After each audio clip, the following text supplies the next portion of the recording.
Gold trusted gold buyers మీరు తాకట్టు పెట్టిన బంగారాన్ని విడిపించి ఈ రోజు ఉన్న మార్కెట్ ధరకు కొనబడును. ఏ హీరోయిన్ ఎంత స్థాయి హీరోయిన్ అయినా సరే కాస్టింగ్ కౌచ్కి ఒప్పుకోకపోతే అసలు హీరోయిన్ అయ్యే ప్రసక్తే లేదు అని వాళ్ళు దే ఆఫర్ దెమ్సెల్స్ సర్వైవల్ కోసం అంటారా? సో ఇటువంటి అయ్యి ఉంటుందిలే, మనం ఆఫర్ చేసేద్దాం, ఆయన అడగటానికి సిగ్గుపడుతున్నాడు, మనం ఇచ్చేస్తే పోతున్నాం కదా అనే ఫీలింగ్లో హీరోయిన్స్. శీలం అనేది ఒకప్పుడు పవిత్రమైనదిగా మాట్లాడుకునేవాళ్ళం. ఇప్పుడు ఎంతమందికి శీలం సరిగ్గా ఉంది అంటే అవసరం, నేను దీంట్లో సర్వైవ్ అవ్వాలంటే ఇది అయితేనే అవుతుంది అనుకుంటే. మీరు ఎప్పుడైనా ఇబ్బంది పడే సందర్భాలు ఉన్నాయా సార్? మరి జానీ మాస్టర్ ఇష్యూలో ఏమై ఉంటుంది సార్? Work place harassment. అలాంటి టైంలో నేను లొంగిపోవాల్సి వచ్చింది, నాకు ఆప్షన్ లేకపోయింది. రాత్రి 2 గంటలకి నా డోర్ వచ్చి కొట్టేవారు తాగేసి. నైట్ తలుపులు కొట్టేవాళ్ళంతా మందు కొట్టినాక వస్తారు. వాళ్ళకి ఏ విధమైన కంపల్షన్స్కి లొంగాల్సిన అవసరం లేకుండా పైకి వచ్చిన నటీమణులు ఎక్కడ వాడిని ఎక్కడికి వెళ్ళారు. అందరు హీరోల కంటే ఎక్కువ హైయెస్ట్ రెమ్యునరేషన్ తీసుకున్నారు. ఎంత సార్ ఆ రోజుల్లో ఎలా ఉండేది? మొన్నటి డాకు మహారాజ్ సినిమాలో పాట కూడా విమర్శకి గురైంది కొంత. బయట వాళ్ళ పార్టీలకు వెళ్తే, పబ్బుల్లోకి వెళ్తే మీకు అంతకంటే భయంకరంగా ఉంటున్నారు ఆడపిల్లలు. బోస్ గారు కరెక్ట్గా రాశారు, you have to control your self. అంటే కోకా కోకా కోకా కడితే కొరకరమంటూ చూస్తారు. సూరి సినిమా టైంలో మీరు ఇబ్బంది పడ్డారా డబ్బులకి? లాస్ట్ 2-3 ఇయర్స్ నుంచి నేను కంఫర్ట్ జోన్లో ఉన్నా. ఇప్పుడు సార్ పుష్ప లాంటి సినిమాలకి మేము వినడం ఎవరో చెప్పాం, ముత్యాల సుబ్బయ్య గారు చెప్పారనుకుంటాం, మొన్న 300 కోట్లు ఇలా ఉన్నాయి డైరెక్టర్ రెమ్యూనరేషన్స్ అని. నిజం చెప్పాలంటే నేను పుష్ప 2 చూడకూడదు అనుకున్నా. ఎందుకంటే బయట చెప్పిన మాటలు, అది షెకావత్ మీద ఉచ్చబోస్తాడు ఇటువంటి అనేది విని. మీ వివాహం ఎలా అయింది సార్? అది మా ఇంటి పక్క ఇల్లు, 2 ఇళ్ళు అవతల ఉండేవారు. లవ్ మ్యారేజే? అదే మరి ఇందాక ఏమన్నారు, ఫోటోలు కూడా చూడమని చెప్పారు సార్ మీరు.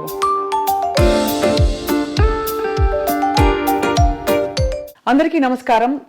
ఐ డ్రీమ్ మీడియా సగర్వంగా సమర్పిస్తోంది సిల్వర్ స్క్రీన్ లెజెండ్స్.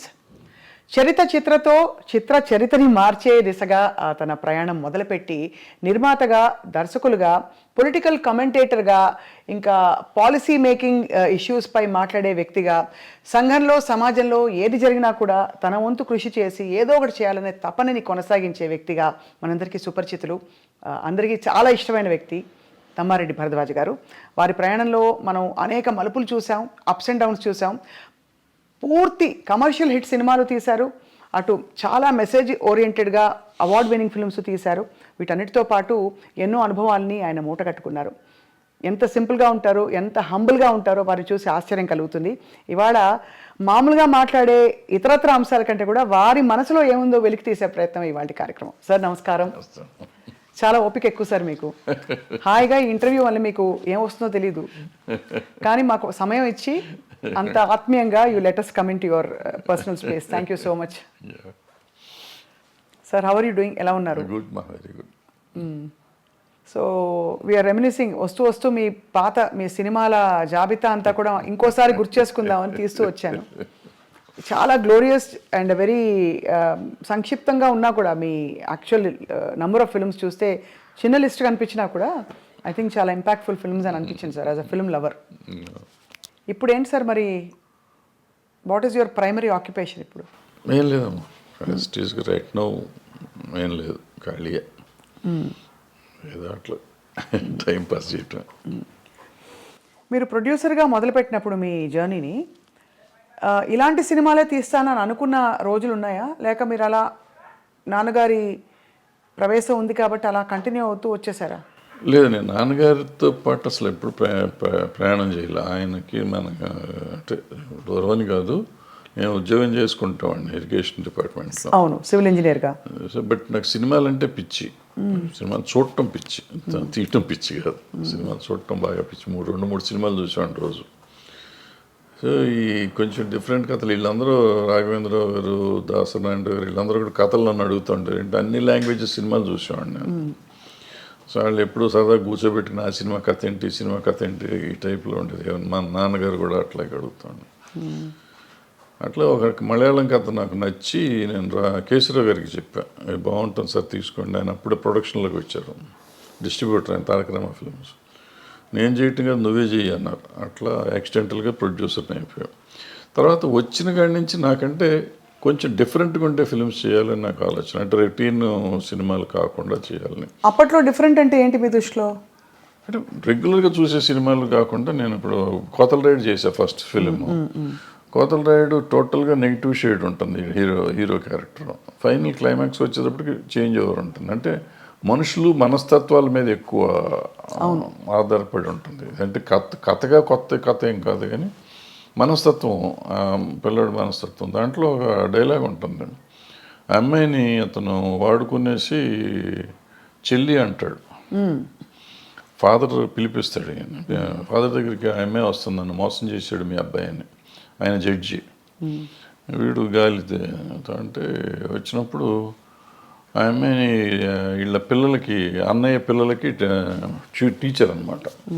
మొత్తాన్ని ట్రాప్ చేశాడు, అయిపోయింది, ఇట్లా అయింది, అన్యాయం చేశాడు మీ అబ్బాయి అని అడిగితే చిచ్చిచ్చి నాకు అట్లా ఎట్లా ఉంటుంది, ఆ అమ్మాయిని చూస్తే నాకు చెల్లెలు ఫీలింగ్ అంటాడు. అంటే అప్పుడు ఆ అమ్మాయి ఒక డైలాగ్ చెప్తుంది, నువ్వు ఆ 2 వర్షాలు అంత పవిత్రమైన చెల్లి అనే పదం అన్న దానికంటే లంజ అంటే నేను చాలా హ్యాపీగా ఫీల్ అయ్యేదాన్ని. చాలా పవర్ఫుల్ స్టేట్మెంట్ అది బాబోయ్ అని ఆ అమ్మాయి చెప్తుంది. చెప్తే ఫాదర్ అక్కడ మాట్లాడు అని వెళ్ళిపోతుంది ఆమె. వెళ్ళిపోతే అప్పుడు ఫాదర్ అతన్ని కొట్టి, ఇలాంటి దరిద్రుడు నా కడుపును పుట్టిన నేను సిగ్గుపడతాను, గెట్ ఆఫ్ మై హౌస్ అని పంపించేస్తాడు. అలాంటి వాడు తండ్రికి కష్టం వచ్చినప్పుడు తండ్రిని కోసం మొత్తం కేసు వేసుకుని ఊరి శిక్షకి వెళ్ళిపోతానికి ప్రిపేర్ అయిపోతాడు.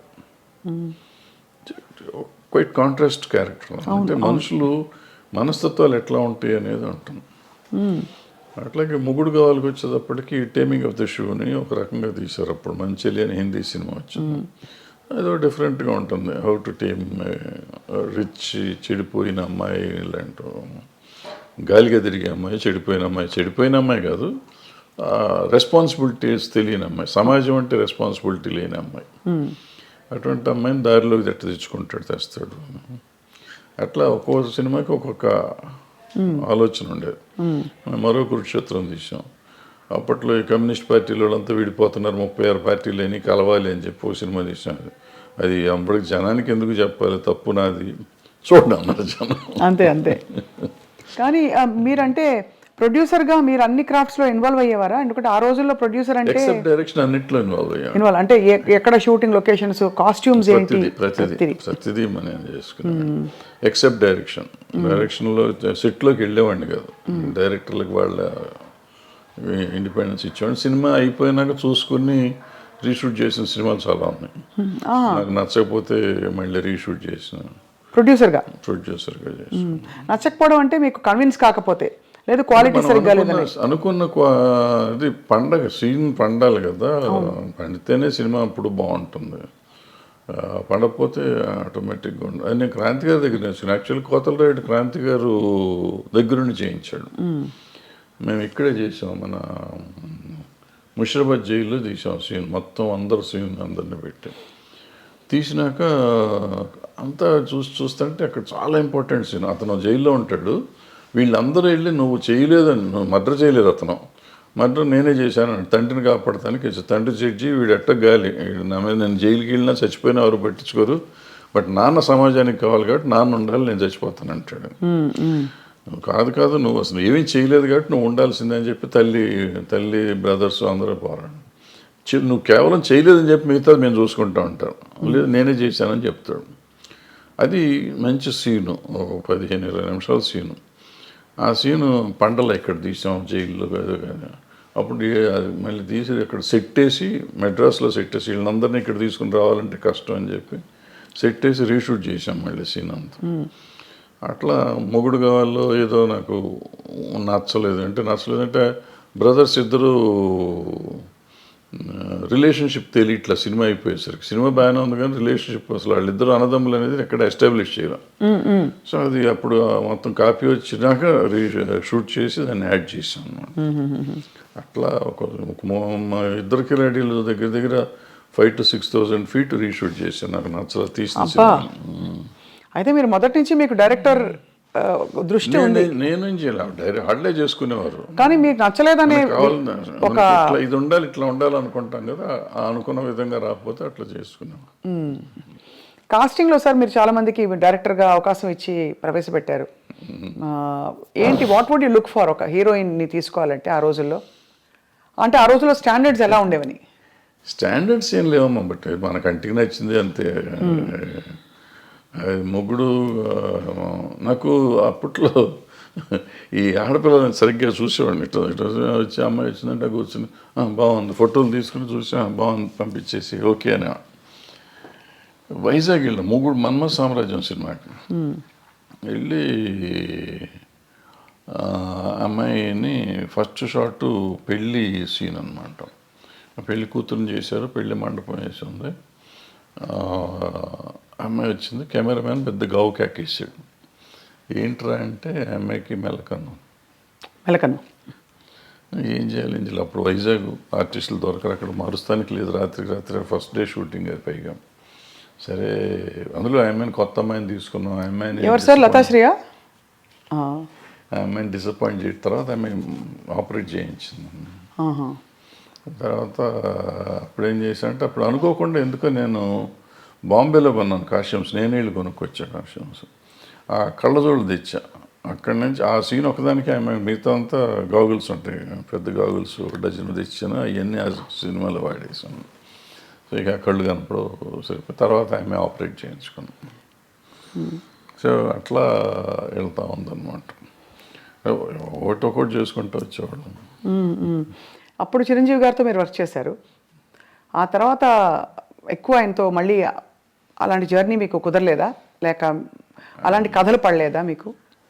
ఎవరైనా ఒక టాప్ స్టార్తో వర్క్ చేద్దాం కృష్ణ గారితో చేసాం, తర్వాత కృష్ణ గారితో చేసాను తప్ప పెద్దవాడి తర్వాత చేయలేను. అంటే నేను చేసిన వాళ్ళంతా అప్కమింగ్ ఆర్టిస్టులు చేసాం. చిరంజీవి కానీ, భానుచంద్ర కానీ, సుమన్ కానీ, శ్రీకాంత్ కానీ, చక్రవర్తి కానీ, అందరూ అప్కమింగ్. కృష్ణ గారు ఒక్కళ్ళే అప్పటికే ఎస్టాబ్లిష్డ్. ఆయన దగ్గర 300 సినిమాలు, 293వ సినిమా నేను చేసాను. సో ఆయన ఒక్కడితో నేను చేసిన, మిగిలిన మీకు ఎక్కువ సక్సెస్ ప్రొడ్యూసర్గా వచ్చిందా సార్, డైరెక్టర్గా వచ్చిందంటారా మీ దృష్టిలో? బికాస్ ప్రొడ్యూసర్గా మీరు మంచి సూపర్ హిట్లు కొట్టారు. అంటే నాకు పెద్దగా రెండిట్లోనూ రాలేదు నిజం చెప్పాలంటే. ప్రొడ్యూసర్గా మొదటి 2 సినిమాలు హిట్లు ఇచ్చాను, బాగా హిట్ ఇచ్చారు. కోతల రేడు, మొగుడు. డబ్బులు బాగా వచ్చాయి సార్? అప్పట్లో ఏమొచ్చి ఏం లేదు. సిల్వర్ జూబ్లీ ఆడితే నాకు గుంటూరులో సిల్వర్ జూబ్లీ ఆడితే 1,25,000 1,10,000 వచ్చింది షేర్ అంతే. అంటే ఇప్పటి లెక్కలో చూసుకుంటే మాక్సిమం 10 కోట్లు ఉంటుందా? ఇప్పుడే ఉంటుంది మరి. అంటే బడ్జెట్ కూడా అంతే పెరుగుతుంది కదా మరి. 10 లక్షల సినిమా అది. సినిమా అంతా 10 లక్షలే? 10 లక్షలేగా అప్పుడు. 1978 79 80 80లో మీకు 10 లక్షల బడ్జెట్తో మీరు సినిమా తీశారు. ఇప్పుడు ఒక 2 సీన్ల ఆర్టిస్ట్ని పిలవాలంటే 10 లక్షల కాల్ షీట్, అంతే కదా సార్? అలా మారిపోయాయి స్టాండర్డ్స్, ప్రొడక్షన్ బడ్జెట్స్ మారిపోయింది. అంటే రూపీ వాల్యూ కూడా పడిపోయింది కదా, రూపీ వాల్యూ లేదు. మీరు రీమేక్ చేసిన ఫిల్మ్ బాజీగర్ వేటగాడుగా రీమేక్ అయినప్పుడు అంత సూపర్ హిట్ అయిన సినిమా ఎందుకు తెలుగులో అది జనానికి మనస్కరించలేదు? ఆ నెగిటివ్ షేడ్ ఉండే అలాంటి క్యారెక్టర్ని యాక్సెప్ట్ చేయలేదంటారా? అయ్యి ఉంటుంది, ఎందుకంటే రాజశేఖర్కి చాలా మంచి ఇమేజ్ ఉండేది. అతనికి కొంచెం స్ట్రిక్ట్ పోలీస్ ఆఫీసర్గా కానీ, లేకపోతే సమాజానికి పనికొచ్చే క్యారెక్టర్స్ చేసే క్యారెక్టర్ ఉంది. అతను మనసు పడ్డాడు వచ్చాడు అనుకోండి, కానీ అందుకు నచ్చలేదు, మళ్ళీ లేట్ అయిందో ఏదో సంథింగ్, మన టైం బాగోలేదు, లేకపోతే నేను బాగా తీయలేదు, డైరెక్టర్గా నేను పెర్ఫామ్ చేయలేదు, ఏదైనా అయి ఉండొచ్చు. దానిలో డబ్బులు కూడా చాలా పెట్టారు కదా సార్ మీరు? కొంత డబ్బులు అందులో పోగొట్టుకున్నారని అంటుంటారు. అయిపోయిన కథ కదా, అయిపోయిన కథలో సార్. కానీ బాధేస్తుంది ఎప్పుడైనా మీరు తలుచుకున్నప్పుడు. బికాస్ ఇప్పుడు నాకే ఇప్పుడు ఫర్ ఎగ్జాంపుల్ మా స్థాయిలో మాకు ఒక షో సరిగ్గా రాలేదంటే అయ్యో ఇంకా బాగా చేయాల్సింది, అది వర్కౌట్ అవ్వలేదు. ప్రతి వాళ్ళకి వాళ్ళ ప్రొఫెషన్లో ఉంటుంది కదా sir. What was it that was మీకు? అంటే ఇట్ వాజ్ వెరీ డిప్రెసింగ్. ఎందుకంటే what ever I last complete. నా కెరియర్ మొత్తం పోయింది, మొత్తం కెరియరే టర్న్ అయిపోయింది. అప్పటి వరకు మోస్ట్ సక్సెస్ఫుల్గా ఇండస్ట్రీలో ఉన్నవాడిని టోటల్గా ఆ రోజు నుంచి ఈ రోజు వరకు I could not cope up నిజంగా చెప్పాలంటే. అదర్వైజ్ నేను ఏదో వేరే ఈ ఫెడరేషన్లు, జనము, సినిమా ఇండస్ట్రీ వాటి వరకు పర్వాలేదు, కానీ as a producer or director I could not revive myself. తర్వాత పచ్చని సంసారం ఇవన్నీ వచ్చినాయి పర్లేదు, కానీ బట్ ఏదైనా కానీ ఆ రివైవల్ లేదు. సో దాంతో డెఫినెట్గా అదే it was one of those things. So తలుచుకుంటే మీకు అదే నేను ఎందుకున్నాను ఇండస్ట్రీలో అంటే మీకు ఒక వర్కౌట్ కాకపోయినా మీరు కొనసాగించడానికి కారణం లవ్ ఫర్ ద క్రాఫ్ట్ అని అనుకోవాలా? ఐ డోంట్ సే దట్ అంత అన్ని అబద్ధం అని కానీ but peoples love rather more than my love for the craft. Majority of the people love me ఇండస్ట్రీలో సార్ బయట సినిమా ఇండస్ట్రీలో for so many other reasons. వదిలేసేద్దాం ఇది సినిమా గినిమా అనేది కానీ so many other reasons they feel as if ఏదో నేను మా అన్నయ్య ఉన్నాడు అనే ఫీలింగ్ వాళ్ళు ఉంటారు. వాళ్ళు అట్లాగే చూసుకుంటారు నన్ను. సో వాళ్ళని వదిలిపెట్టి వెళ్ళే పరిస్థితి కనపడలేదు ఇప్పుడు ఈరోజు కూడా.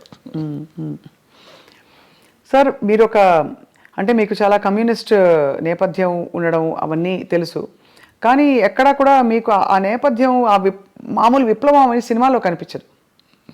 మీ సినిమా కమర్షియల్ ఫార్ములా, కథలు, అవసరమైతే దేవుడి ఫోటోలు అలాంటివన్నీ అన్నీ ఉన్నాయి. ఇప్పుడు నారాయణమూర్తి గారు చూస్తే ఆయన ఎర్రజెండ సినిమాలన్నీ, అలా భరద్వాజ్ గారి సినిమాలు అంటే అన్ని రకాల సాంఘిక సామాజిక కథలు ఉంటాయి.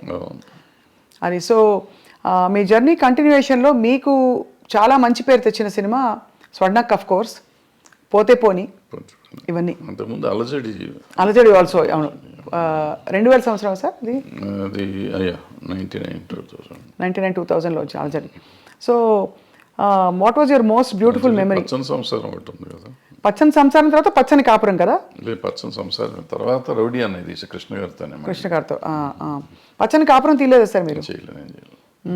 పచ్చని సంసారం అవును కృష్ణ గారితో రౌడీ పెద్ద హిట్, అది చాలా పెద్ద హిట్. తర్వాత రౌడీ అనేది కూడా బాగా ఆడింది. కృష్ణ గారితో ఎలా ఉండేది సార్ మీ అనుబంధం? బికాజ్ బాగా క్లోజ్ సూపర్ స్టార్ కృష్ణ గారు. బాగుంటుంది. ఈ రోజుకి ఇంకా ఇవాళ కూడా వాళ్ళ ఆఫీస్లోనే కూర్చున్నాం కదా. ఫ్యామిలీతో చాలా బాగుంది. మీ పాత్రల్ని పండించిన ఆల్ టైమ్ బెస్ట్ స్టార్ ఎవరు సార్? బెస్ట్ హీరో కానీ యాక్టర్ కానీ? రఘు గారు మొదలుకొని చిరంజీవి గారు. నాకు చిరంజీవి గారు కొత్తలో ఆయన అప్పుడు కొత్తగా వచ్చిన ఆర్టిస్ట్, ఆల్మోస్ట్ హీరోగా ఫస్ట్ పిక్చర్ అది. సో ఆయన అద్భుతంగా చేసాడు దాంట్లో. మొగుడు గవాల్లో ఆ క్యారెక్టర్ కొంచెం డిఫరెంట్ క్యారెక్టర్, అద్భుతంగా చేశాడు అది కూడా. సరే కృష్ణ గారు సరే, భానుచందర్ అలజడిలో అద్భుతంగా చేశాడు. నరేష్ అందులో క్యారెక్టర్ ఒకటి ఉంటాను, ఫెంటాస్టిక్ చేశాడు అతను. దీంట్లోకి వచ్చేటప్పటికి పచ్చని సంవత్సరంలోకి వచ్చి నిరోష క్యారెక్టర్ ఒకటి అద్భుతంగా ఉంటుంది, ఆ అమ్మాయి నిలబెట్టేసిన సినిమా. అట్లా ఏ సినిమాకి ఆ సినిమా. పోతే పోనీకి వచ్చేటప్పటికి ఆ అమ్మాయి సింధుతులని చాలా బాగా. సింధుతులని శివబాలాజీ. రోజా, స్వర్ణక్లో రోజా. ఏ సినిమాకి ఆ సినిమా బాగానే చేశారు. స్వర్ణముఖి ఆడలేదు కానీ పాపం సంగవి కూడా చాలా బాగా చేసింది ఆ సినిమాలో. Who was the most beautiful sir? మీరు ఫోటోలు ముందు చూసేవారు కదా, తర్వాత ఇంకా తప్పనిసరిగా మీరు డైరెక్ట్గా చూడవలసి ఉంది కదా, అప్పుడు కొంచెం కంఫర్టబుల్ అయ్యారా మీరు? 5-6 సినిమాల తర్వాత కంఫర్టబుల్. కష్టం. Is it the way your brought up? మీరు మీ పెంపకమా మీ స్వతహాగా మీ ఏదో అయ్యి ఉంటుంది, పెంపకమే. అది. సో ఈ క్రమంలో సార్ మీరేమో అంత సిగ్గు బిడియం ఒక వాతావరణం నుంచి వచ్చారు. ఇండస్ట్రీ అనగానే ఒక చాలా ఫ్రీ స్పిరిటెడ్నెస్ ఇవన్నీ కనిపిస్తూ ఉంటాయి. సో మీరు మిమ్మల్ని అలాగే అట్టే పెట్టుకున్నారా, లేక పరిస్థితులతో భరద్వాజ్ గారు కూడా కొంచెం అడాప్ట్ అయ్యారా? లేదు, చాలా తక్కువ. ప్రాబ్లీ 25% అడాప్ట్ అయ్యి ఉంటాను, నాట్ 75%, 25%. టు సమ్ ఎక్స్టెంట్ కొన్ని అడాప్ట్ అవ్వకపోతే బాగా సర్వైవ్ అవ్వలేం కదా.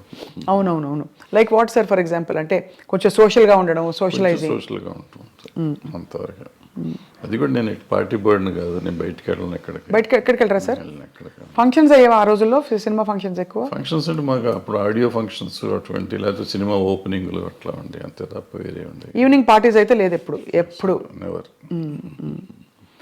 సార్ ఇప్పుడు చాలామంది సినిమా ఇండస్ట్రీ నుంచి సీనియర్స్ అయిపోయిన వాళ్ళందరూ, లేదు ఇంకా సినిమాలు అయిపోయిన డైరెక్టర్లు బయట వచ్చి భాష్యం చెప్తున్నారు. అప్పట్లో వాళ్ళతో వీళ్ళు వాళ్ళతో అని. ఇప్పుడు మనకి నేను పేర్లు చెప్పను, బట్ మీకు అర్థమైపోయి ఉంటుంది ఎవరి గురించి మాట్లాడతారో. వాళ్ళు చాలా అంటే ఆల్మోస్ట్ ఎపిసోడిక్గా చెప్తున్నారు, ఇలా ఏది ఆ రోజు ఇలా ఏదని. వ్యక్తిగత జీవితాల గురించి కూడా కామెంట్ చేస్తున్నారు. అంటే ప్రతి మనిషికి వ్యక్తిగతం ఉంటుందమ్మా. ఇప్పుడు ఓ, ఇట్లా ఉంటే ఇట్లాగే ఉండేవారు, ఇట్లా ఉండేవారు. నీకు అది వ్యక్తిగతంగా రకరకాలుగా ఉంటారు మనుషులు. సో దాని వ్యక్తిగతాన్ని గురించి ఇప్పుడు మనం మాట్లాడటం కూడా అనవసరం. ప్రతి మనిషికి ఒక పర్సనల్ లైఫ్ ఉంటుంది. ఆ పర్సనల్ లైఫ్ కొంతమంది ఈ సినిమాల్లో మామూలుగా ఇప్పుడు ఈ కాస్టింగ్ కోచ్ అనేదో చెప్తూ ఉంటారు చూడండి. అవునవును. అది అందరూ చేస్తారంటే అందరూ చేయరు. ఇప్పుడు ఇవన్నీ కూడా మీరు చెప్పింది కానీ నేను చెప్పింది కానీ 1% టు బిలో 10% ఉంటారు అటువంటి వాళ్ళు. మీరు ఇండస్ట్రీ చూసారు కదా, అంతే సార్. ఏ హీరోయిన్ ఎంత స్థాయి హీరోయిన్ అయినా సరే కాస్టింగ్ కౌచ్కి ఒప్పుకోకపోతే అసలు హీరోయిన్ అయ్యే ప్రసక్తే లేదు అని ఒక మాజీ డైరెక్టర్ గారు ఒక బహిరంగ స్టేట్మెంట్ కాదు, ఒక ఇంటర్వ్యూలో చెప్పారు ఆయన. అది చెప్తూ ఉండొచ్చు, తప్పే ఉంది. వాళ్ళ నమ్మకం అయి ఉంటుంది, లేదా వాళ్ళ జరిగిందేమో, ఆయన చేసిన పని చేసిన కంపెనీల్లో అట్లా జరిగి ఉండొచ్చు. ఆయన ఎక్స్పీరియన్స్ ఏంటో మనకు తెలియదు కదా. నా ఎక్స్పీరియన్స్, నేను ఇన్ని సినిమాల్లో ఉన్నాను, ఇన్ని రోజుల నుంచి నేను ఉన్నాను. ఆల్మోస్ట్ 50 years అవుతాను నేను ఇండస్ట్రీకి వచ్చి.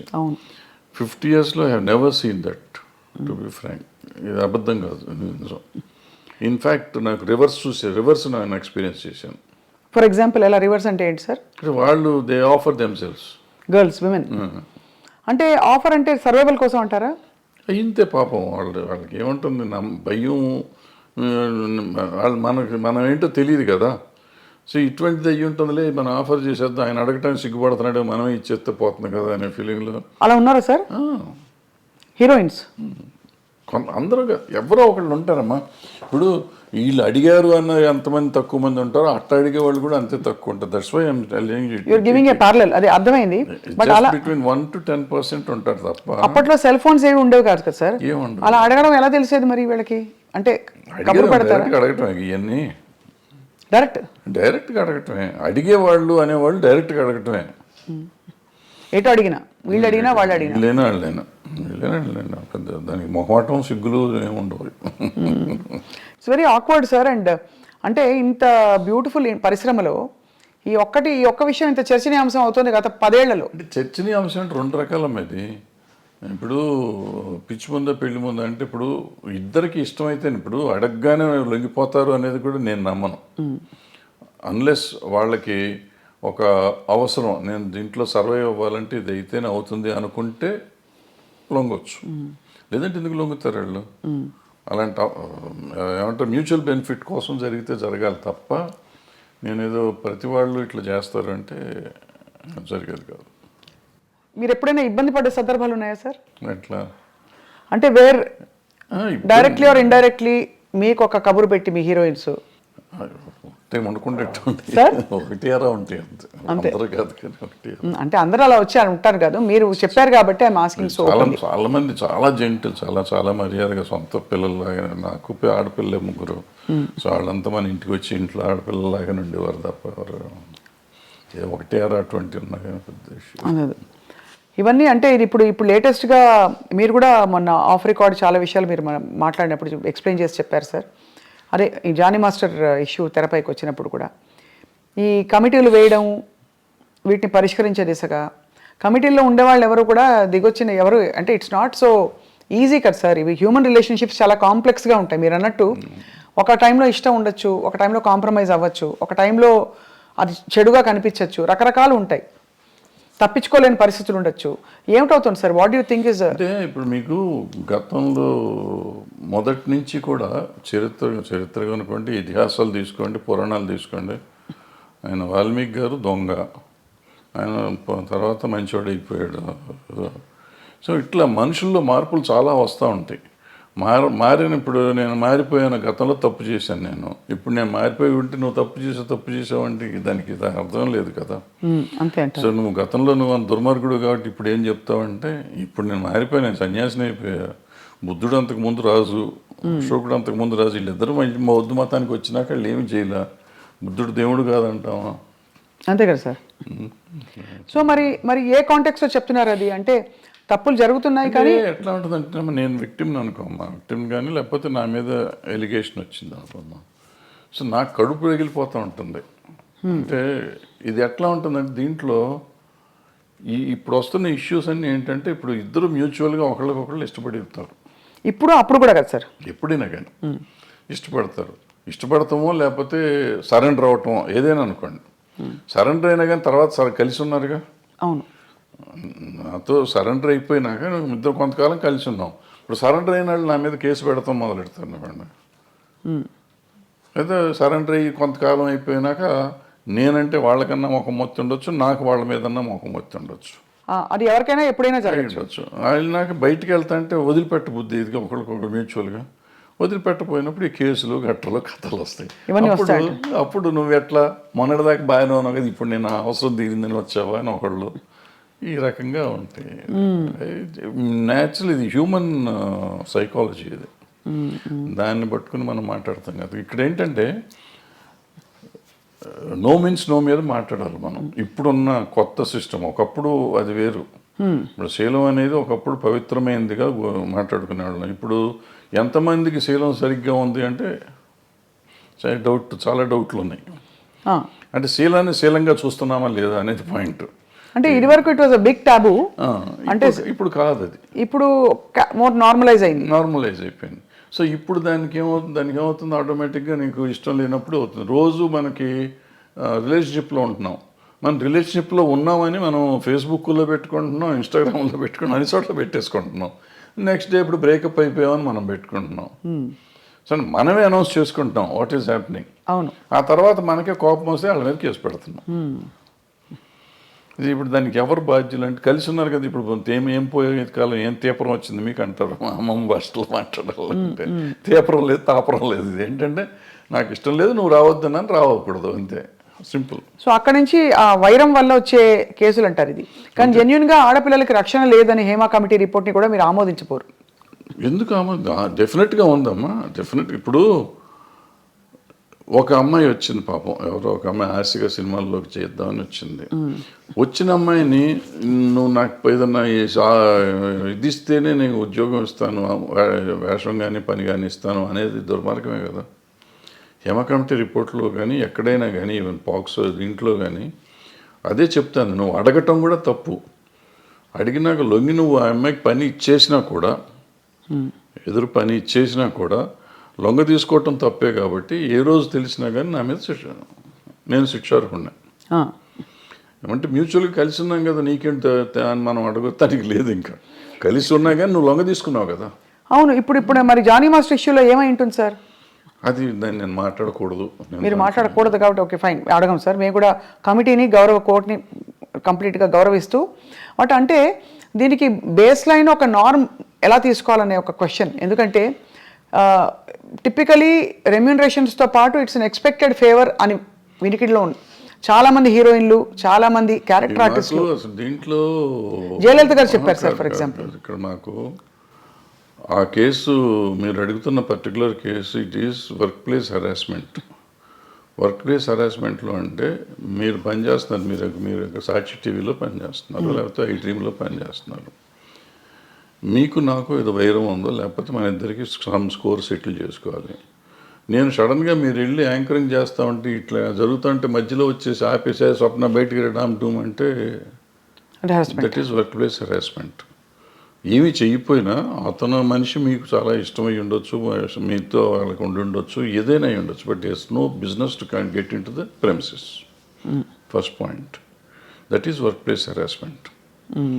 సో అటువంటి టైప్ ఆఫ్ కేసెస్ దాంట్లోకి వస్తాయి. మిగిలిన ఇవన్నీ మనకు సంబంధం లేని కేసులు. కానీ ఇది ఇక్కడ సెక్షువల్ ఎక్స్‌ప్లాయిటేషన్ జరిగింది. That is also sexual exploitation. ఏం right to has got, you might be having right on you some ఏదైనా రకంగా, but you should have waited outside. లోపలికి వచ్చి అంత ఇది లేదు కదా. And it's not his premises, my premises. అదే లోపల రావడమే తప్పు కదా. సో ఇవన్నీ అంటే మరి వీటికి పరిష్కారాలు ఉంటాయంటారా? బికాజ్ మూవీ ఆర్టిస్ట్ అసోసియేషన్ ఏముంటుందా పరిష్కారం? ఏదో ఉంటాయి, చట్టాలు ఉంటాయి, చట్టాలు చెప్పినవి సగం చేస్తూ ఉంటాం. సగం చట్టాలు చెప్పినందువల్ల అవుతుందా? ఏది అవుతుందంటే మనం కూడా తప్పు చేసామా లేదా, ఇది తప్ప కాదా అనేది మనం ఆలోచించుకోవాలి. మనం కూడా కొంచెం పెద్ద మనసు చేసుకుని ఈ చూసి చూడనట్టు మనం వెళ్ళాలి. జరుగుతూ ఉంటాయి తప్పులు, నాతో జరుగుతాయి, మీతో జరుగుతాయి, ప్రతి మనిషితో జరుగుతాయి తప్పులు. ఆ తప్పుని మనం దాన్ని ఇంకొంచెం అల్లరి చేసుకుంటానికి ట్రై చేయకుండా దాన్ని సరిగ్గా పరిష్కరించుకుంటే ఈజీగా సాల్వ్ అయిపోతుంది.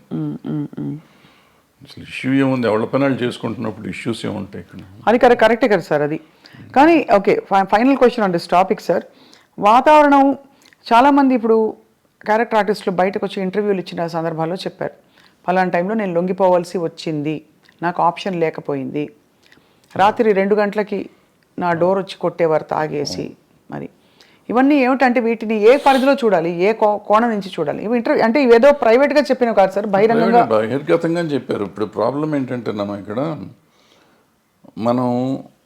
మన సమాజం ఫస్ట్ అసలు ఆడపిల్ల అంటేనే లోకువ, బయట కూడా సమాజంలో జనరల్గా సినిమాల్లో ఉన్నాడంటే అసలు మరీ లోకువ, అంటే వాళ్ళకి ఏదో taken for granted. Correct, taken for granted. So ఎవళ్ళైనా ఏదైనా చేయొచ్చు. అండ్ ఈ సినిమాల్లో నిజాలెన్నో అబద్ధాలెన్నో మనకేమీ తెలియదు, కానీ ప్రతి వాళ్ళకి ఒక ట్యాగ్ పెట్టేసి ఉంటుంది, ఈ అమ్మాయి ఆ అబ్బాయితో ఉంది, ఆ అబ్బాయి ఆ అమ్మాయితో ఉన్నాడు, సంథింగ్ ఉంటుంది. అవును. ఈ ఇంటాక్సికేషన్ స్టేజ్ వస్తుంది, నైట్ తలుపులు కొట్టేవాళ్ళంతా మందు కొట్టినాక వస్తారు. వాళ్ళకి నాకు దొరకలేదు, వాళ్ళకి ఈ టైప్లో ఉంటారు వీళ్ళంతా. దీని మీద ఏడైతే తలుపు కొట్టి ఆడి దగ్గరికి వెళ్ళా, నా దగ్గర రావా, ఈ టైప్లో ఉంటారు. ఇవన్నీ ఇటువంటి అంటే ఊరికి చెప్పు, దీని మీద కాదు, బట్ అటువంటి జరుగుతానికి అవకాశాలు ఉంటాయి. రైట్. కానీ చాలా గొప్పగా గౌరవం నిలుపుకుని అద్భుతమైన సినిమాలు, అంటే నిజంగా కళాఖండాలు సృష్టించిన గ్రూప్స్, టీమ్స్, టెక్నీషియన్స్ ఎంతమంది ఉన్నారు సార్, చాలా గొప్పవాళ్ళు ఉన్నారు. అన్ఫార్చునేట్లీ వీటి గురించి ఎక్కువ మాట్లాడతాం కానీ మనం. అద్భుతం. ఇప్పుడు ప్రతి మనిషికి వీక్నెస్ ఉంటుందమ్మా, రకరకాల వీక్నెస్ ఉంటుంది. ఆ వీక్నెస్ ఏదైనా అయ్యి ఉండొచ్చు, అమ్మాయి అయ్యి ఉండొచ్చు, కులం అయ్యి ఉండొచ్చు, మతం అయ్యి ఉండొచ్చు, ఇంకోటి అయ్యి ఉండొచ్చు. సో ఆ వీక్నెస్ని గురించి మనం మాట్లాడితే ఇప్పుడు మంచిని గురించి కూడా మాట్లాడవచ్చు కదా. తప్పకుండా. అయ్యో, మంచిని గురించి మాట్లాడితే ఇప్పుడు ఈ అమ్మాయిల వీక్నెస్ని గురించే మాట్లాడితే ఇవాళ సమాజంలో ఎంతమంది నిలబడతారు? పొలిటీషియన్స్ని తీసుకోండి, సినిమా యాక్టర్లను తీసుకోండి, ఈవెన్ బయట సమాజంలో తీసుకోండి, సాఫ్ట్వేర్లో తీసుకోండి, మీడియాలో తీసుకోండి, ఎక్కడన్నా తీసుకోండి, స్త్రీయే మూల కారణం అంటారు. ఇప్పుడు నేను ఇది ఉంది కదా, ఈ కేసు ఉంది కదా, ఇది మన ఐసీని పెట్టిన కోర్టు, అదే పాష్ రూల్స్ ప్రకారం తీసుకుంటే ఈ చెప్పిన ఏ సెక్టర్లో అయినా మగవాళ్ళు ఉంటారా? ఉండరు. కొంతమంది బహిరంగంగా బయటకు వచ్చేవి, కొంతమంది రాకుండా, కొంతమంది దాని ఇప్పుడు నువ్వు మా ఇందాక వచ్చి నీ షేక్ హ్యాండ్ ఇస్తే కూడా తప్పే, నీ చెయ్యి నా చేతికి తగిలితే తప్పే, according to posh act. Bad touch good touch అంటారు. నువ్వు బ్యాడ్ టచ్గా ఫీల్ అయ్యావు, నేను గుడ్ టచ్ నీకు ఇచ్చింది. అలా కూడా పడతారు సార్ కేసులు? బ్యాడ్ టచ్ గుడ్ టచ్ అవుతుంది కదా, ఉంది. బట్ అంటే దానికి ఒక సమంజసమైన పరిధి నిజంగా ఉండొచ్చు. నీకు నువ్వు ఫీల్ అయ్యి ఉండొచ్చు, నేను ఫీల్ అయ్యి ఉండకపోవచ్చు, నువ్వు ఫీల్ అయ్యి ఉండొచ్చు. నువ్వు ఫీల్ అయితే కేసేగా. అది మొత్తానికైతే క్లిష్ట పరిస్థితుల్లో అలా మామూలుగా వస్తున్నావు. నేను చనువుగా ఫాదర్లీ ఫీలింగ్తో స్వప్న బలి చేసావని ఒక దెబ్బేసి అనుకో, అమ్మాయిని ముట్టుకున్నావు, కొంపమని కింద అయిపోయావు. నువ్వు కేసు పెడితే నేను అయిపోయాను. సో అందుకే చాలా అతి జాగ్రత్తగా ఉండవలసిన చాలా జాగ్రత్తగా ఉండాల్సిన పరిస్థితులు వచ్చినాయి. ఇప్పుడైతే మాత్రం as long as this posh case this act ఉన్నంత కాలం అతి జాగ్రత్తగా ఉండకపోతే కొంపలు మునుగుతాయి. అండ్ ఇప్పుడు సోషల్ మీడియా వచ్చాక అసలు క్షణాల్లో అన్ని వైరల్ తర్వాత ఇంకా చాలా జాగ్రత్తగా ఉండాలి. అంటే డెఫినెట్గా ఇవన్నిటి వల్ల కొంత మార్పు వస్తుంది. 100% పోతుందా అంటే నేను అంత ఈజీ కాదు. ఎందుకంటే ఆడపిల్లలు కూడా కొంచెం స్ట్రాంగ్ అవ్వాలంటే ఉన్నారమ్మా, చాలా స్ట్రాంగ్ ఉన్నారు. ఆడపిల్లలు అంత ఈజీగా ఏం లేరు.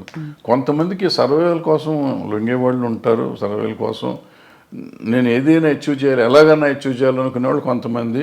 ఏమీ చేయకుండా నేను అచీవ్ ఎందుకు చేయలేను, నా టాలెంట్తో నేను ఎందుకు అచీవ్ చేయలేను చేసిన వాళ్ళు ఉన్నారు, చేస్తున్నారు కూడా.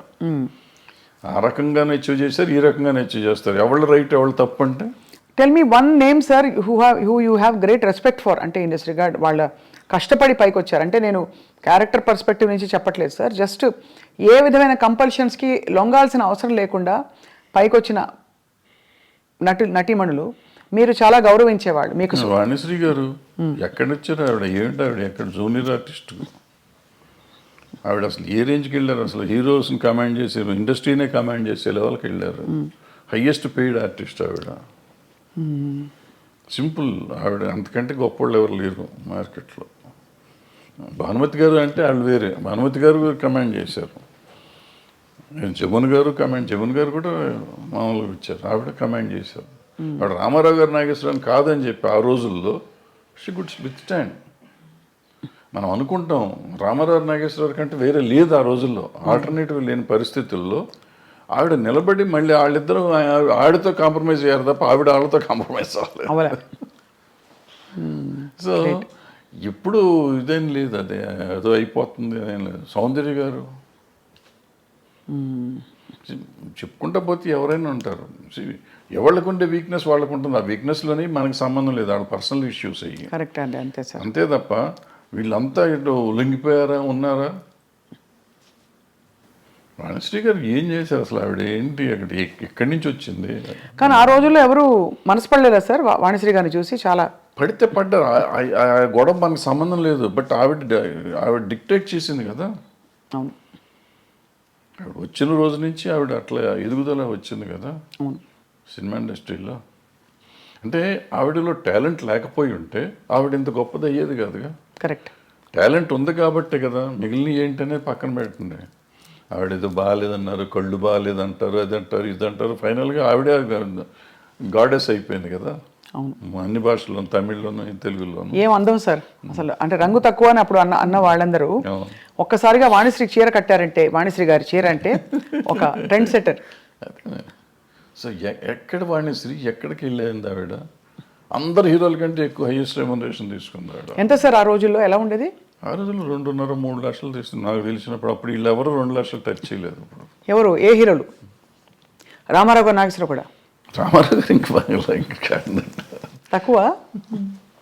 శోభన్ బాబు తీసుకున్నాడు అప్పట్లో, 2 తీసుకున్నాడు. ఈవిడ 2.5 అట్లా తీసుకున్నాడు రోజుల్లో. మరి కాలం మారిపోయిందా, డబ్బు విలువ పడిపోయిందా సార్? రామారావు గారు కంబ్యాక్ వచ్చినాక ఆయన హైయెస్ట్కి వెళ్ళిపోయారు. ఆ మధ్యలో బడిపంతులు చేసే రోజుల్లో ఆయన 1,00,000 దగ్గరే ఉన్నారు అన్నమాట. సార్, ఆన్ స్క్రీన్ గురించి మాట్లాడదాం. మనకి ఎక్కడో ఇన్ పోర్ట్రేయింగ్ విమెన్, అంటే విమెన్ ఇష్యూస్ మీద మీరు బాగా స్పందిస్తూ మాట్లాడుతూ వచ్చారు కాబట్టి, స్క్రీన్ మీద కూడా మొన్నటి డాకు మహారాజ్ సినిమాలో పాట కూడా విమర్శకి గురైంది కొంత. అవసరమా అని, తప్పు రైట్ అని కాదు, ఇది అవసరమా మనకి? అంటే మీ పరిధిలో మీరు ఎప్పుడు కూడా అశ్లీలం, అసభ్యకరం అనే అంశాలకు కానీ, స్టెప్పులు వేసినప్పుడు ఇలాంటివి కానీ మీరు జాగ్రత్తలు తీసుకునేవారా? Were you very conscious? డెఫినెట్గా వెరీ కాన్షియస్. అంటే నాకు ఒక్క సినిమాకి నాకు కోపం వచ్చి తీసాను, బంగారు మొగుళ్ళు అనుకుంటా. ఇటువంటి దరిద్ర పని నేను కూడా చేశాను. ఆ పాటే దరిద్రం. అక్కడ చేయేస్తే ఇక్కడ చేయేస్తే సంథింగ్ ఏదో ఉంటుంది, సరే గుర్తులేదు. అంటే మంచి నీతిగా అసలు ఎక్కడ ముట్టుకోకుండా ఒకరినొకరు టచ్ చేయకుండా సినిమా తీస్తే అంటే ఎవడ చూడలేదని కోపం వచ్చి ఆ సినిమా దరిద్రం పెట్టండి అని చెప్పి నేనే పెట్టి తీస్తాను.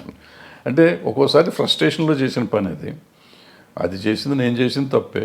బట్ ఇవాళ వాళ్ళు చేసిన తప్పంటే ఇప్పుడు నాకు వయసు అయిపోయి నేను సినిమాలు లేవు కాబట్టి వాళ్ళు చేసిన తప్పండి. ఇవాళ చిరంజీవి గారు ఠాగూర్లోనో దేంట్లోనో అదేదో సినిమా పాట ఏదో ఉంటుంది, ఏమంటే నేను అప్పుడు కామెంట్ చేశాను, అంత అద్భుతమైన సినిమాలు ఇది ఏంటండి అని చెప్పి.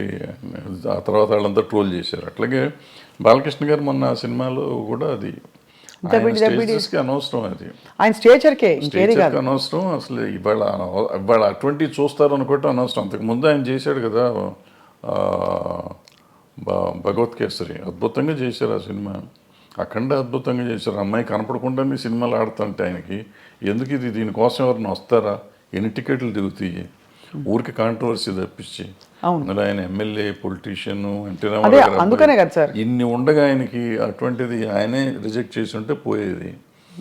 లేదు చేసే ప్రొడ్యూసర్లు అడిగారు, డైరెక్టర్లు అడిగారు, డాన్స్ మాస్టర్ అడిగాడు, ఏదో వాళ్ళ గోల మనకెందుకు. కరెక్టే సార్. అంటే ఎంటర్టైన్మెంట్ ప్రపంచమే విస్తరించింది బాగా.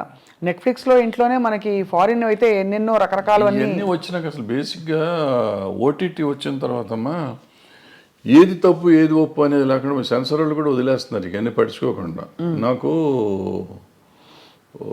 రౌడీ అన్నయ్యలోనో దేంట్లోనో ఒక సాంగ్ చేస్తుంటే ఈ రంపక వరకు మిడి లాగా ఉంటుంది ఇక్కడ దాకా. ఓ సాంగ్లో తిరుగుతూ ఉంటే కొంచెం లేస్తుంది. సినిమా రిలీజ్ అయినాక నాకు సెన్సార్ ఆఫీసర్ ఫోన్ చేసి సార్ ఇక్కడ ఎక్కడో ఉంది సార్, ఎవరో జనం అంటున్నారు సార్, కట్ చేయండి సార్ అని. రిలీజ్ అయిన తర్వాత కట్ చేశాను నేను. జస్ట్ ఊరికే మిడి ఇక్కడ ఉంది, ఇప్పుడు గాలికి ఎగిరింది, వెళ్తే ఇంతవరకు ఎక్స్పోజ్ అయింది. నేటి దౌర్జన్యం అనే సినిమాలో ఒక సాంగ్లో వాణి విశ్వనాథ్ గారికి స్విమ్మింగ్ సూట్ వేసా, ఒక బిట్ వేస్తే సెన్సార్ కట్ చేశారు. అదే టైంలో బొబ్బిలి రాజాలో ఆమె సినిమా అంతా చొక్కా వేసుకుని కింద ఏమి లేకుండా దివ్యభారతి, అవును, అది ఫుల్ సినిమా వదిలిపెట్టారు. నాకు ఒక బిట్ ఏంటంటే దాంట్లో వదిలేరు కదండి అంటే, ఆ సినిమా అంతా దాని మీద ఉంది, నీ సినిమా అది లేదు కదా, ఎందుకు నువ్వు చేయాలంటారు. ఓహో, అదే అంటే నేను ఫైట్ చేసి ఉంటే నాకు వదిలిపెట్టేవారు. ఎందుకు దానివల్ల సినిమా ఆడదని నాకు తెలుసు, ఎందుకు తీసాను నాకు తెలియదు. ఆ రోజు తీసాం అంటే డ్రెస్ చేంజ్లు కావాలంటే సరే తీద్దాంలే అనిపించి తీసాను నేను, కాదన్నారు తీసాం. అదే అంటే ఎక్కడో అక్కడ మరి ఈ అంశం తెరపైకి వస్తూనే ఉంది, ఈ ఎక్స్పోజింగ్ ఎంతవరకు ఉండాలి ఏమిటని. కానీ ఇప్పుడు బాగా టేస్ట్లు మారిపోయాయి సార్. బయట సమాజంలోనే అట్లా తిరుగుతున్నారు కదా. ఇప్పుడు మనం అంటాం ఎక్స్పోజింగ్ అంత బాగా ఎక్కువైపోయింది అంటాం. బయట వాళ్ళ పార్టీలకు వెళ్తే, పబ్బుల్లోకి వెళ్తే మీకు అంతకంటే భయంకరంగా ఉంటున్నారు ఆడపిల్లలు. బట్ అది వాళ్ళ ఇష్టం, మనం ఎవరో అడుగుతానికి, హూ ఆర్ యూ టాస్క్, నా కంఫర్ట్ నాది అంటున్నారు. సో ఇప్పుడు మన ఈక్వల్ రైటే కాకుండా నిజంగా కూడా వాళ్ళ కంఫర్ట్, నా ఇష్టం వచ్చిన బట్టలు నేను వేసుకున్నప్పుడు ఆడపిల్లల బట్టలు ఇష్టం వచ్చిన ఆడపిల్లలు ఎందుకు వేసుకోకూడదు. ఈ కొంతమంది ఏమంటారంటే నువ్వు అటు వేయటం వల్లే కదా ఇది జరిగింది, వేయటం వల్ల జరగటం నిన్ను కంట్రోల్ చేసుకోవాల్సిన బాధ్యత నీకు ఉంది కదా. అవును, ఈ సమాజంలో ఉంటే నేను చూసి నేను ఆ అమ్మాయిని చూడగా నాకు ఏదో అయ్యింది అనేది ఆన్సర్ కాదు. బోస్ గారు కరెక్ట్గా రాశారు, you have to control your self. Correct. అంటే కోకా కడితే కొరకొరమంటూ చూస్తారు, పొట్టి గౌను వేస్తే పట్టి చూస్తారు. అది అంటే ఇంచుమించు మీరు అన్నట్టు అది అనాదిగా అది సృష్టిలో ఉండే ఒక వైపరీత్యం అలా కొనసాగుతుంది. అంటే సినిమా ఇండస్ట్రీ పాపం ఫోకస్లోకి వచ్చింది. కానీ అది సార్ మరొక అంశం, మీరు తెరపైకి చాలాసార్లు వచ్చి మాట్లాడారు, ఈ డ్రగ్స్ ఇష్యూ కూడా, ఇలాంటి కాంట్రవర్సీలు ఇవి బాగా, అంటే drugs because of the free money, easy money అందుబాటులో ఎక్కువగా ఉన్నది చిత్ర పరిశ్రమలో. లేదు మీరు అన్నట్టుగా పొలిటీషియన్స్, బిజినెస్ మ్యాగ్నెట్స్ వాళ్ళ ఫ్యామిలీస్లో. కాబట్టి దీనివల్ల ఎలా ఖర్చు పెట్టాలో తెలియక ఈ డ్రగ్స్ వీటి అలవాట్లు బారిన పడతారని చెప్పి కొంతమంది ఎవరో చెప్పారు, గ్లామర్ కోసం తీసుకుంటారని. Is that true sir? అసలు ఫస్ట్ పాయింట్ నువ్వు చెప్పిందంటే నేను ఏకీపించను. ఇదేంటంటే సినిమా ఇండస్ట్రీలో డబ్బు చాలా ఎక్కువ ఉంటుంది అనేది నమ్మన్నాను. అసలు సినిమా ఇండస్ట్రీలో వచ్చే కొంతమంది దగ్గర డబ్బులు వస్తే బాగుంటుంది. చాలామంది 80% మధ్య వాళ్ళు డే టు డే ఎక్స్పెన్సెస్ కూడా ఎత్తుకునే బ్యాచ్ ఉంటారు. ఓ 10% ఉంటారు నువ్వు చెప్పిన డబ్బులు ఎక్కువ ఉన్న వాళ్ళు ఉంటారు. కొంతమంది ఎడిక్ట్స్ అవుతారు. ఇప్పుడు మన స్కూల్లో పిల్లలు ఉంటున్నారు, స్కూల్లో పిల్లలు దే ఆర్ ఎడిక్ట్స్ నౌ. వాళ్ళకి ఇది ఈ డ్రగ్ కొనే డబ్బులు లేకపోతే వైట్నర్ ఉంటుంది కదా, వైట్నర్ తినేసి దాన్ని అలవాటు చేసుకుంటున్నారు. ఈవెన్ రైల్వే కూలీలు అలవాటు చేసుకుంటున్నారు అటువంటి. సో ఇవన్నిటికీ ఏంటంటే వాటిని అరికట్టే మార్గం మనం ఎత్తుకోవాలి. సో డబ్బు ఉంటే వస్తారు, డబ్బు ఉన్న వాళ్ళే చెడ్డవాళ్ళు, డబ్బు లేని వాళ్ళు మంచివాళ్ళు అనే శాస్త్రం ఎక్కడ లేదు. ఈ దురలవాట్లు అనేవి డబ్బు ఉన్నా లేకపోయినా అవుతుంది. సో ఈ అలవాటుని అరికడతాం ఎట్లా అనేది మనం ముందు ఆలోచిస్తాం. అంటే ఈ డబ్బుని దానికి లింక్ చేయకూడదు ఫస్ట్. అవును, దురలవాటుకి డబ్బుకి లింక్ చేయకూడదు. వ్యసనం అనేది డబ్బుతో రాదు, వ్యసనం నేచర్తో వస్తుంది. సో నేచర్ని కంట్రోల్ చేయాల్సిన బాధ్యత, నేచర్లో ఉన్న దీన్ని వ్యసనాన్ని కంట్రోల్ చేయాల్సిన బాధ్యత తల్లిదండ్రులకో లేకపోతే ఫ్రెండ్స్కో తీసుకోవాలి బాధ్యత. ప్లస్ మనం పర్సనల్గా పెరుగుతున్న కొద్దీ చేసుకోవాలి. అదేనో మీరు చెప్పినట్టు ఏదో అదేది అందం కోసం మనం ఈ తీసుకుంటారు అనేది నాకు కరెక్ట్ కాదు.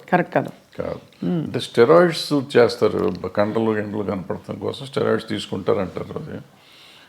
అది కూడా ఎఫెక్ట్ చేస్తుంది, అది కరెక్ట్ కాదు, తీసుకుంటాం కరెక్ట్ కాదు. కానీ అంటే డెఫినెట్గా మీరు అన్నట్టు ఒక వాతావరణం అయితే ఖచ్చితంగా ఒక ఫ్రీ వాతావరణం అయితే కొన్ని పరిశ్రమల్లో ఎక్కువ కనిపిస్తుంది. లైక్ ఉంది అన్ని చోట్ల, కాలేజెస్ దగ్గర అమ్ముతున్నారు, స్కూల్స్ దగ్గర అమ్ముతున్నారు, పబ్బుల్లో అమ్ముతున్నారు, ఎక్కడ పడితే అక్కడే అమ్ముతున్నారు తీసుకొచ్చి. సార్ మీరు డబ్బులతో కాదని చెప్పారు, ఆ రోజువారీ సర్వైవల్కే చూస్తున్న వాళ్ళు కూడా చాలా మంది ఉన్నారు ఇండస్ట్రీలో. సార్ సూరి సినిమా టైంలో మీరు ఇబ్బంది పడ్డారా డబ్బులకి? నేను సినిమా తీసిన ప్రతి సినిమాకి ఇబ్బంది పడతాను, దీనికి ఇబ్బంది పడలేదు. మీరు ఎప్పుడు అంటే I never seen you lavish, లేదు, ఎవరు మిమ్మల్ని అలా చూడలేదు. అది మీ చాయిసా మీ పరిస్థితా? పరిస్థితే, చాయిస్ ఉంది. ఇప్పుడు ఏదైనా సినిమాలో డబ్బులు వచ్చి ఉంటే డెఫినెట్గా దీనికి వాడుకుంటాం కదా. ఎక్సెప్ట్ స్వర్ణక్క నాకేమైందంటే బై ద టైం నేను కొద్దిగా రీజనబుల్గా డబ్బులు సంపాదించే సినిమాలు వచ్చేటప్పటికి నాకు బ్యాక్లాగులు ఉంటావచ్చు. ఆ బ్యాక్లాగులు తొలగించుకుంటూ రావటానికి సో ఇప్పుడు కంఫర్ట్ జోన్లోకి రాలేకపోయాను. నిజంగా చెప్పాలంటే లాస్ట్ 2-3 ఇయర్స్ నుంచి నేను కంఫర్ట్ జోన్లో ఉన్నా. లాస్ట్ 2-3 ఇయర్స్లో కూడా నేను ఎక్కడో అంతకుముందు మీ ఐ డ్రీమ్లో పనిచేశాను ఒక సంవత్సరంన్నర. అది కంఫర్ట్. తర్వాత ఏదో వేరే ఛానల్లో పనిచేశాను. అదే నా కంఫర్ట్ జోన్ నాకు నిజంగా చెప్పాలంటే. ఇంతకాలం ఈ 76 ఏళ్ళ జీవితంలో లాస్ట్ 2-3 ఇయర్స్ కంఫర్ట్ జోన్.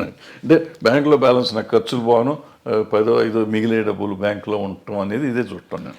అది చాలా ఆశ్చర్యకరం సార్. మీకంటే అంత క్యాలిబర్ ఉండి అన్ని హిట్లు తీసి మరి అది ఏమంటారు, విధి అంటారా లేక పరిస్థితులు కలిసి రాకపోవడమా? పరిస్థితులు అంటే ఏంటంటే వీళ్ళందరూ చాలామంది ఆ రోజుల్లో, ఇప్పుడు అందరూ తీస్తున్నారు కానీ ఆ రోజుల్లో నేను ఒకే సంవత్సరం 5-6 సినిమాలు రిలీజ్ చేశాను. నేను డైరెక్షన్ చేసినవి కానీ రిలీజ్ చేసినవి కానీ. సో రొటేషన్లోకి వెళ్ళిపోతూ ఉండేది. ఒకవేళ వచ్చినా కానీ ఓ హిట్ ఓ ఫ్లాప్ ఉండేటప్పటికీ మనం అన్ని కంటిన్యూస్ సక్సెస్ హిట్లు తీయాలి. తీసుంటే డబ్బు కనపడేదేమో, ఎప్పటికప్పుడు ఒకటి తగలగానే ఇమీడియట్గా ఉండదు పోగొట్టేది. డబ్బులు వచ్చినాయి అనుకుంటే ఉండదట్లో పోయి. సో ఎక్కడ అంత కంఫర్టబుల్గా ఉంది. ఇప్పుడు సార్ పుష్ప లాంటి సినిమాలకి మేము వినడం ఎవరో చెప్పాం, ముత్యాల సుబ్బయ్య గారు చెప్పారనుకుంటాం మొన్న, 300 కోట్లు ఇలా ఉన్నాయి డైరెక్టర్ రెమ్యూనరేషన్స్ అని. అప్పట్లో అసలు చాలా తక్కువ కదా సార్. అంటే ముత్యాల సుబ్బయ్య గారు రోజుల్లో ఆయన తీసుకున్నది, ఆయన చాలా ఎక్కువ తీసుకున్నారని మేము అనుకునేవాళ్ళం. మాకు తక్కువ ఇచ్చేవారు. అప్పుడు ఆయన పెద్ద డైరెక్టర్, మేము చిన్న డైరెక్టర్లం కదా ఆ రోజుల్లో. ఇది ఏం లేదు, ఆ రోజులకి డబ్బులకి ఆ రోజు ఇది, ఈ రోజు డబ్బులకి ఈ రోజు ఇది. ఈరోజు పుష్ప డైరెక్టర్కి వచ్చిందంటే పుష్ప 50% పార్ట్నర్ ఆయన సినిమాలో. టైటిల్స్లోనే ఉంది కదా, సుకుమార్ రైటింగ్స్ అని ఉంది కదా. ప్రొడ్యూసర్, అది more than director is also a producer. So ఆయన కథ అయిందే, డైలాగులు అయినయే, స్క్రీన్ ప్లే అయింది, డైరెక్షన్ అయింది, ప్రొడ్యూసర్ అయిన. కాబట్టి ఎక్కువ డబ్బులు వచ్చినాయి. ప్రొడ్యూసర్గా వచ్చినాయా రైటర్గా వచ్చినాయా అనేది మనం చెప్తే 100 వచ్చిందా 200 వచ్చిందా అని వేరే సంగతి. But whatever he got, it is because of so many aspects. Now sir, మీ ప్రకారం ఇక్కడ మనం బాహుబలి లాంటి సినిమాల్లో రాజమౌళి గారిని చూసాం, పుష్ప రంగస్థలం లాంటి సినిమాల్లో సుకుమార్ గారిని చూసాం, RRR ఆస్కర్ విన్నింగ్ దీనిలో మన రాజమౌళి గారిని చూసాం. ఈ డైరెక్టర్స్ అందరిలో sir, who do you think is carrying that ఆరా? అంటే వాళ్ళు రకాల్లో వాళ్ళు ఇది ఉన్నారన్న. ఇప్పుడు రాజమౌళి గారిని చూస్తున్నాం. రాజమౌళి గారు ఆయన ప్రతి సినిమాకి ఒక డిఫరెంట్గా జోనర్ ట్రై చేస్తూ ఉన్నాడు. ఎక్సెప్ట్ బాహుబలి 1 and 2 తప్ప మిగిలిందల్లా మీకు ఏ సినిమాకి ఆ సినిమాకి ఒక డిఫరెంట్. రెగ్యులర్ కమర్షియల్ అయినా కానీ మొదటి సినిమాల్లో ఏం చేసామంటే ఆయుధాలు మార్చేవాడు. తర్వాత ఈ చేంజ్ ఈగ దగ్గర నుంచి చేంజ్ దిస్ థింగ్, ప్యాటర్న్ మార్చి ఏ సినిమాకి ఆ సినిమా కొత్తగా తీయటం మొదలెట్టాడు. కొత్త కథలాగా డిఫరెంట్. కొత్త కథ కూడా కొత్తగా ఉండకపోయినా కానీ ఒక కొత్త బ్యాక్డ్రాప్ కొత్తగా ఉండటం అంతా డిఫరెంట్గా ఉంది. ఈగ తర్వాత ఇది మర్యాదరామన్న ఒక డిఫరెంట్ ఇది. ఆ తర్వాత వచ్చేటప్పటికి బాహుబలి, మగధీర, ఎక్కడికక్కడ మీకు సెపరేట్గా డిఫరెంట్గా వస్తున్నాడు ఆయన. సో రావటంతో మీకు ఆయన ఒకటి ఇదైంది. ప్లస్ ఆయనతో పాటు ఆయన కొత్తగా కనిపెట్టింది ఏంటంటే director should be A marketing man. ఇంతకుముందు మా డైరెక్షన్ వాళ్ళకి మాకు మార్కెటింగ్తో సంబంధం ఉండేది కదా. ప్రొడ్యూసర్స్ వస్తాడనే పద్ధతిలో ఉండేవాడు. రాఘవేంద్రరావు దగ్గర నుంచి మేమంతా అయిపోయేవాడు. బట్ ఈయన వచ్చేటప్పటికి how to market a film అనేది ఆయన నేర్పించాడు వాళ్ళ ఇండస్ట్రీకి. దట్ మార్కెటింగ్ స్కిల్స్ ఎంత అద్భుతంగా వెళ్ళిపోయినాయంటే వాళ్ళు భారతదేశం అంత ఇదే అయిపోయే స్టేజ్కి బాహుబలి 2 చేసింది. అందరూ బాహుబలి 2 దంగలు కొట్టేసింది అంటారు కానీ దంగలకి సంబంధమే లేదు. బాహుబలిని ఇంతవరకు చేస్తే ఇప్పుడు ఈ సినిమా చేసి ఉండాలి. దంగల్లో వచ్చింది ఏంటంటే చైనాలో ఒక దాంట్లో వచ్చింది డబ్బులు.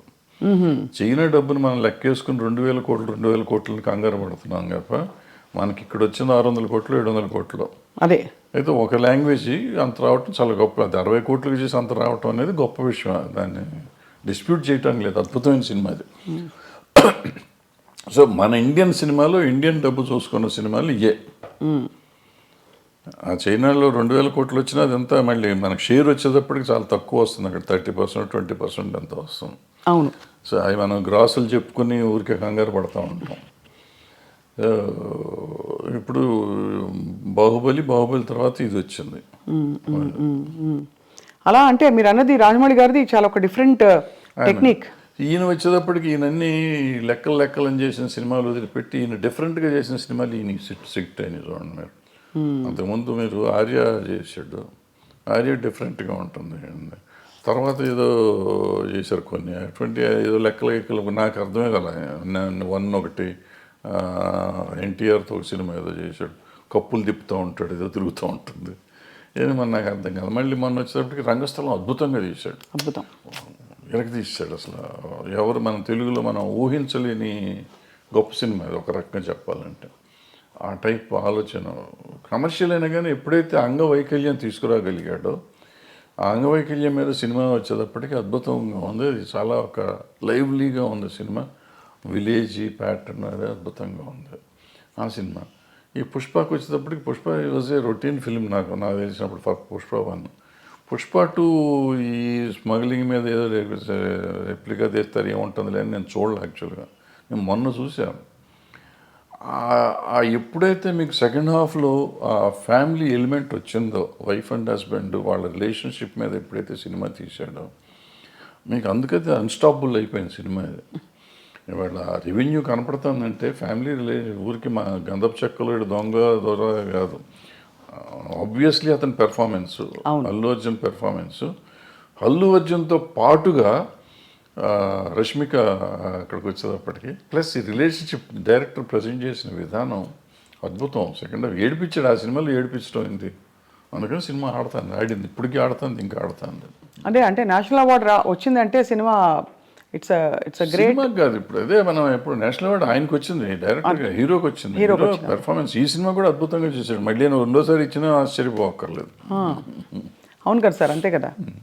సో ఒకలా చూస్తే యాక్చువల్లీ ఒక కొత్త లీగ్ ఆఫ్ సినిమా వస్తుంది ఇప్పుడు. అంటే పెద్ద స్కేల్ ఒకటి, బట్ యాక్టింగ్ ఓరియంటెడ్ ఇంపర్ఫెక్షన్స్. ఇది మామూలు సినిమా కింద లెక్క తీసుకోవాలి. ఇప్పుడు అలాంటి ఒక 100 సినిమాలు మొగుడు పిల్లలు ఒకళ్ళ కోసం ఒకళ్ళు బాధపడే సినిమాలు 100 ఉన్నాయి. ఒకళ్ళని ఒకళ్ళు ఎన్హాన్స్ చేసుకునే క్యారెక్టర్. నా మొగుడిని అంటావా అని పెళ్ళం తిరగబడింది, నా పెళ్ళాన్ని అంటావా అని మొగుడు తిరగబడ్డ సినిమాలు 100 ఉన్నాయి. వాళ్ళు ఒకళ్ళకొకళ్ళ కోసం ఒకళ్ళు చేసుకుంది. బట్ ఇవాళ దీని బ్యాక్గ్రౌండ్ ఈ గంధపు చెక్కలు ఇవన్నీ తీసుకుని చేస్తే ఎందుకంటే నేను కోతల రేటు చెప్పానే అలాంటి ఇలాగా ఇతను దొంగకి ఒక స్మగ్లర్కి వైఫ్ అంటే అంత ఎందుకు ఉండాలి? నేను నన్ను ఇన్సల్ట్ చేసినందుకు కదా, నా భార్య పేరు ఎత్తినది నాకు కోపం వచ్చింది, అందుకని నేను చూస్తానంట, నేను తట్టుకోలేను అంటాడు. ఎవరేం చెప్పినా ఒప్పుకుంటా, ఏమన్నా కానీ నా భార్య చెప్తే వింటానంటాడు. మరి అంత స్మగ్లర్కి ఈ సెంటిమెంట్ ఎందుకు ఉండాలి? నేను అక్కడ చెప్పానే, వైఫ్ని చెల్లి అన్న దరిద్రుడు తండ్రి కోసం జైలుకి వెళ్ళిపోయి చచ్చిపోతానంటాడు. అవును అవును. సో అది నీకు ఎప్పుడు వేరియేషన్ వచ్చేటప్పటికి నీకు తేడా వచ్చేస్తుంది. సో అక్కడ ఇక్కడ కూడా మంచి దొంగలు, మధ్యలో దొంగ రాసుకలు తీశారు మీరు. దొంగ రాసుకలు టైటిల్ ఎట్లా పెట్టారు సార్? అది వాళ్ళ కథలో ఈయన చెప్పాడు, మన దివాకర్ బాబు గారు. ఆయన కథ కూడా ఆయన. నేను ఆ టైటిల్ ఒక్కటే చూసి మీ సినిమాలన్నింటిలో మీరే పెట్టుకుంటారు. రైటర్ ఆయన, అతను మన తమిళ ఆయన writer.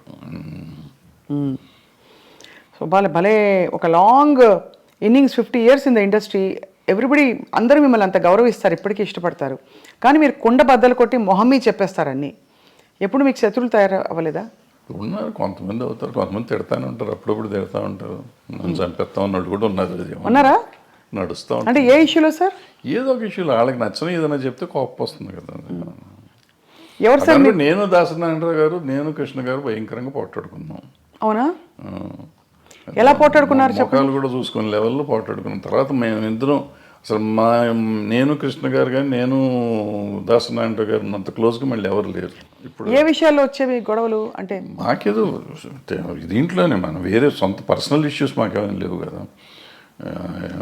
Creative differences.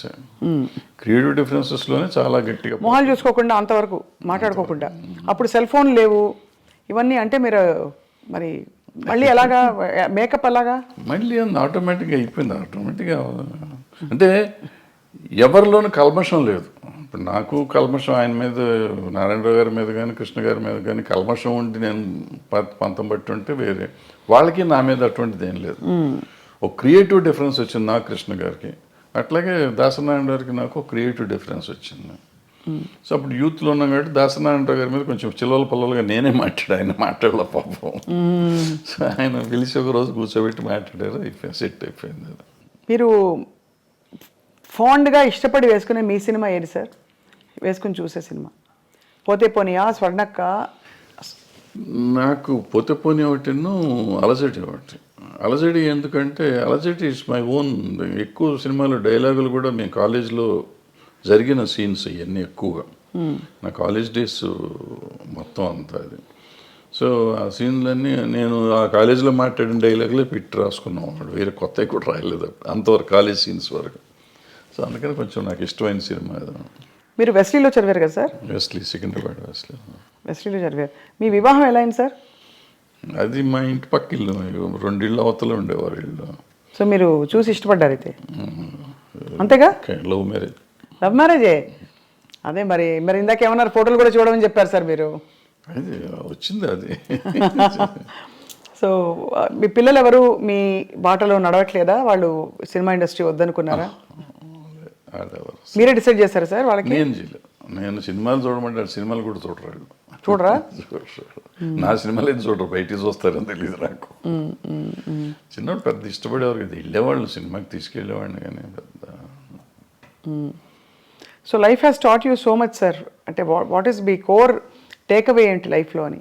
To be satisfied with whatever you have, first point, then you will be very happy with that.